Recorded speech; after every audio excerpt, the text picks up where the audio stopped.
দিনের খবর। স্টুডিও থেকে এই মুহূর্তে আপনাদের সাথে সরাসরি যুক্ত হয়েছে আমি শ্রাবণী তালুকদার এবং আমাদের সাথে আজকে অতিথি হিসেবে যুক্ত আছেন আমাদের সহকর্মী জনাব রেজাউল হক ডালিম এবং নাজাত আহমদ পুরকায়স্থ। আজ 6 আশ্বিন 1429 বঙ্গাব্দ এবং 21 সেপ্টেম্বর 2022 খ্রিস্টাব্দ। আপনাদেরকে জানিয়ে দেব আমাদের হাতে থাকা সারাদিনের কিছু নির্বাচিত সংবাদ। প্রথমে জানিয়ে দেব আমাদের হাতে থাকা নির্বাচিত কিছু সংবাদের শিরোনাম। রোহিঙ্গা প্রত্যাবাসনে জাতিসংঘের জোরালো ভূমিকা চান প্রধানমন্ত্রী। সিলেটে ভেজাল এবং মেয়াদোত্তীর্ণ দ্রব্যের সয়লাভ হয়ে গিয়েছে বাজার। মিটেছে মন্ত্রী এমপিদের দ্বন্দ্ব, সুনামগঞ্জে জায়গা পেল বিশ্ববিদ্যালয় এবং দেশে ফিরেছেন সাফজয়ী নারীরা। সুপ্রিয় দর্শক শ্রোতা, আপনারা এতক্ষণ শুনছিলেন আমাদের হাতে থাকা নির্বাচিত কিছু সংবাদের শিরোনাম। এবারে চলে যাব বিস্তারিত সংবাদে। প্রধানমন্ত্রী শেখ হাসিনা জোরপূর্বক বাস্তুচ্যুত মিয়ানমারের নাগরিকদের তাদের মাতৃভূমিতে প্রত্যাবাসনের মাধ্যমে রোহিঙ্গা সংকট সমাধানে জোরালো ভূমিকা পালনের জন্য আন্তর্জাতিক সম্প্রদায় এবং জাতিসংঘের প্রতি তার আহ্বান ব্যক্ত করেছেন। জাতিসংঘের শরণার্থী সংস্থা ইউএনএইচসিআর এর হাই কমিশনার ফিলিপো গ্রান্ডির সঙ্গে প্রধানমন্ত্রী হাসিনার সৌজন্য সাক্ষাৎ অনুষ্ঠিত হয়েছে। সৌজন্য সাক্ষাৎটি অনুষ্ঠিত হয়েছে নিউ ইয়র্কে এবং নিউ ইয়র্কের স্থানীয় সময় সকালে 20 সেপ্টেম্বর সকালে একটি হোটেলে, নিউ ইয়র্কের একটি লোড প্যালেস হোটেলে এই সংবাদ সম্মেলনটি অনুষ্ঠিত হয় এবং সাক্ষাৎ শেষে পররাষ্ট্রমন্ত্রী ডক্টর আব্দুল মোমেন জাতিসংঘের সাধারণ পরিষদের ৭৭তম অধিবেশনের ফাঁকে প্রধানমন্ত্রীর কার্যক্রম নিয়ে সাংবাদিকদের ব্রিফ করেছেন। প্রধানমন্ত্রী বলেছেন, জোরপূর্বক বাস্তুচ্যুত রোহিঙ্গাদের মাতৃভূমি মিয়ানমারের প্রত্যাবাসনের মাধ্যমে রোহিঙ্গা সংকটের সমাধান সম্ভব। বৈঠকে তারা বাংলাদেশের কক্সবাজার এবং ভাসানচরে আশ্রয় নেওয়া রোহিঙ্গাদের সহায়তায় ইউএনএইচসিআর এর বর্তমান কার্যক্রম নিয়ে বিস্তারিত আলোচনা করেছেন। পরে একই স্থানে প্রধানমন্ত্রীর সঙ্গে সাক্ষাৎ করেছেন আন্তর্জাতিক অপরাধ ট্রাইব্যুনাল আইসিসি এর প্রসিকিউটর করিম এ খান এবং তারা বাংলাদেশ এবং আইসিসির মধ্যে সহযোগিতার বিভিন্ন দিক নিয়ে আলোচনা করেছেন। বৈঠকে আগামী বছরের শুরুতে বাংলাদেশ সফরের আগ্রহ প্রকাশ করেছেন খান। এছাড়া জাতিসংঘের বাস্তু নির্বাহী বিষয়ক পরিচালক মাইমুন মোহাম্মদ শরীফও এদিন প্রধানমন্ত্রীর সঙ্গে সৌজন্য সাক্ষাৎ করেছেন এবং সাক্ষাতে তারা টেকসই নগরায়ন এবং ভবিষ্যৎ সহযোগিতার ক্ষেত্র বিবেচনা করে বাংলাদেশ সরকারের পদক্ষেপ নিয়ে আলোচনা করেছেন। সুপ্রিয় দর্শক শ্রোতা, আপনারা দেখছেন বাংলাদেশ সারাদিনের খবর এবং এই মুহূর্তে আমরা চলে যাব আমাদের সিলেট ভিউর বার্তা কক্ষে এবং পরবর্তী সংবাদটি আমরা সিলেট চলে যাচ্ছি আমাদের সিলেট ভিউর বার্তা কক্ষে থাকা জনাব রেজাউল হক ডালিমের কাছে। জনাব রেজাউল হক ডালিম, আপনি শুনতে পাচ্ছেন? জি, সিলেট মহানগরী সয়লাভ হয়ে গিয়েছে ভেজাল পণ্যদ্রব্য এবং মেয়াদ উত্তীর্ণ দ্রব্যে। এই ব্যাপারে আপনাদের হাতে থাকা সর্বশেষ এবং বিস্তারিত আপডেটটি আমরা জানতে চাইব।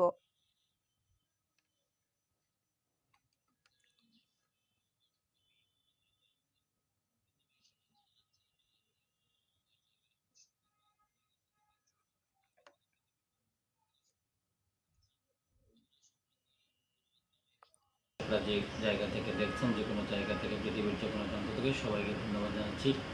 আমরা সম্প্রতি গণমাধ্যমে খবর দেখতে পাচ্ছি যে সিলেট মহানগর জুড়ে, এমনকি সিলেট জেলা জুড়ে মেয়াদোত্তীর্ণ পণ্য, মেয়াদোত্তীর্ণ ঔষধ এবং অতিরিক্ত দামে বিক্রেতারা নিত্যদ্রব্য সহ বিভিন্ন পণ্য বিক্রয় করছেন। এই খবরে জাতীয় ভোক্তা অধিকার সংরক্ষণ অধিদপ্তর সিলেট মহানগর সহ জেলা বিভিন্ন বাজারে অভিযান চালায় প্রতিনিয়ত এবং আমাদেরকে তারা যেটি জানায় সেটি হচ্ছে যে দোকানগুলোতে এই সমস্ত অভিযোগ প্রমাণিত হয়, যেমন নিষিদ্ধ পণ্য, রেড বুল, তারপরে আপনার মেয়াদ উত্তীর্ণ ঔষধ, মেয়াদ উত্তীর্ণ নিত্য প্রয়োজনীয় দ্রব্য যে প্রতিষ্ঠানে বিক্রি হয় তাদেরকে প্রমাণ সাপেক্ষে জরিমানা করা হয়, অর্থদণ্ড প্রদান করা হয়। এ বিষয়ে জাতীয় ভোক্তা অধিদপ্তর সিলেটের কার্যালয়ের সংশ্লিষ্টরা বলছেন যে বাজারে ভোক্তা অধিকার সংরক্ষণের জন্য এবং ভোক্তা অধিকার প্রতিষ্ঠার জন্য এমন অভিযান অব্যাহত থাকবে। গত 20 সেপ্টেম্বর সিলেট ভোক্তা অধিদপ্তরের একটি টিম ভ্রাম্যমাণ আদালত পরিচালনা করে এবং মহানগরী, জল্লারপাড় এবং মেজর জেলা 4টি প্রতিষ্ঠানকে জরিমানা করে। এর আগের দিনও সিলেটে আইসক্রিম কারখানায় আইসক্রিমগুলোতে কাপড়ের রং মেশানোর অপরাধে জরিমানা করা হয়। এভাবে এই প্রশ্ন ছিল যে ভোক্তা অধিদপ্তর যে অভিযানগুলো পরিচালনা করছেন, অভিযান পরিচালনার আগে তারা কি দোকানগুলোতে কোনো ধরনের নোটিশ পাঠাচ্ছেন কিনা?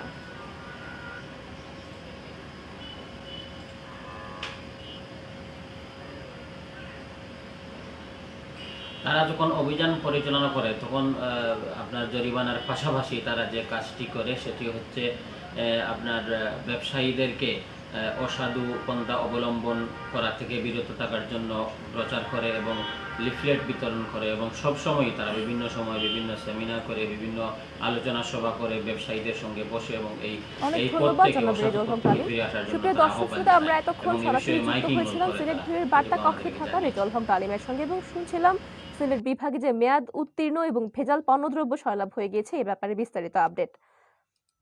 এবারে চলে যাচ্ছি পরবর্তী সংবাদে। জাতীয় সংসদে বিল পাশের প্রায় 2 বছর পর জায়গা খুঁজে পেয়েছে সুনামগঞ্জ বিজ্ঞান ও প্রযুক্তি বিশ্ববিদ্যালয়, যে কাজটি স্থানীয় জনপ্রতিনিধিদের দ্বন্দ্বের কারণে এতদিন ধরে আটকে ছিল। এবং এর মধ্য দিয়ে ক্যাম্পাসের স্থান নির্ধারণ নিয়ে সুনামগঞ্জের সংসদ সদস্য এবং পরিকল্পনা মন্ত্রী এম এ মান্নান সহ স্থানীয় 5 জন সংসদ সদস্যদের মধ্যে দ্বন্দ্বের অবসান ঘটেছে। এখন সবাই হাওড় অঞ্চলের উচ্চশিক্ষার প্রতিষ্ঠানটিকে এগিয়ে নেওয়ার ব্যাপারে ঐক্যবদ্ধ হয়েছেন। জানা গেছে সুনামগঞ্জ সার্কিট হাউসে এক বৈঠকে জনপ্রতিনিধিরা সবাই স্বাক্ষর করে ঐক্যমতে পৌঁছানোর কথা জানিয়েছেন এবং এ সময় উপস্থিত ছিলেন সুনামগঞ্জের জেলা প্রশাসক মোহাম্মদ জাহাঙ্গীর হোসেন এবং তাকে দ্রুত সময়ের মধ্যে সদর উপজেলার আহসানমারা সেতুর পূর্ব পাশে উত্তর এবং দক্ষিণে দেখার হাওরে প্রায় 100 একর জায়গার প্রস্তাব পাঠানোর নির্দেশনা দেওয়া হয়েছে। সংশ্লিষ্টরা জানিয়েছেন 2020 সালের 18 নভেম্বর জাতীয় সংসদে সুনামগঞ্জ বিজ্ঞান ও প্রযুক্তি বিশ্ববিদ্যালয়ের বিল পাশ হয়।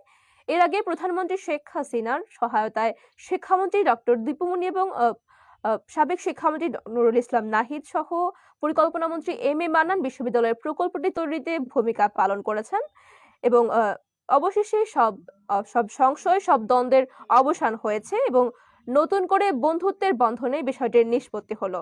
আজকে সুনামগঞ্জের সাধারণ মানুষের সুবিধার্থে একটি সুন্দর জায়গায় বিশ্ববিদ্যালয় স্থাপিত হতে যাচ্ছে এবং স্থান নির্ধারণে সব এমপি মন্ত্রীরা ঐকমত্যে পৌঁছেছেন এবং তারা স্বাক্ষর করে ডিসি সাহেবের কাছে একটি স্বাক্ষর পত্র জমা দিয়েছেন।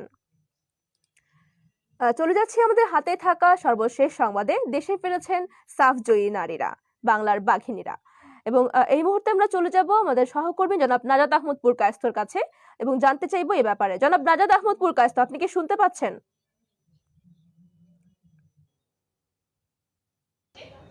সুপ্রিয় দর্শক শ্রোতা, আপনারা দেখছেন বাংলা ফিল্ম সারাদিনের খবর এবং আমরা এখন চলে যাব আমাদের সহকর্মী জনাব নাজাত আহমদপুর কায়স্থর কাছে।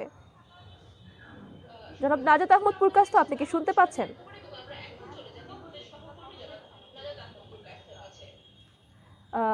ধন্যবাদ আপনাকে আমাদের সঙ্গে যুক্ত হওয়ার জন্য। যেমনটি বলছিলাম, সাউথ্রিতে দেশে ফিরেছেন বাংলার বাঘিনীরা এবং এই ব্যাপারে আপনাদের হাতে থাকা যে সর্বশেষ এবং বিস্তারিত আপডেট জানতে চাইবো।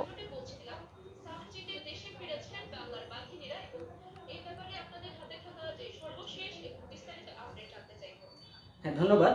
বাংলার বাঘিনীরা আসলে ইতিহাস গড়ে সাব চ্যাম্পিয়ন হয়ে দেশে ফিরেছেন। আজ দুপুর 2টার দিকে ঢাকা বিমানবন্দরে তারা এসে পৌঁছেছেন। তাদেরকে আসলে বিমানবন্দরে শুভেচ্ছা জানিয়েছেন যুব ও ক্রীড়া প্রতিমন্ত্রী।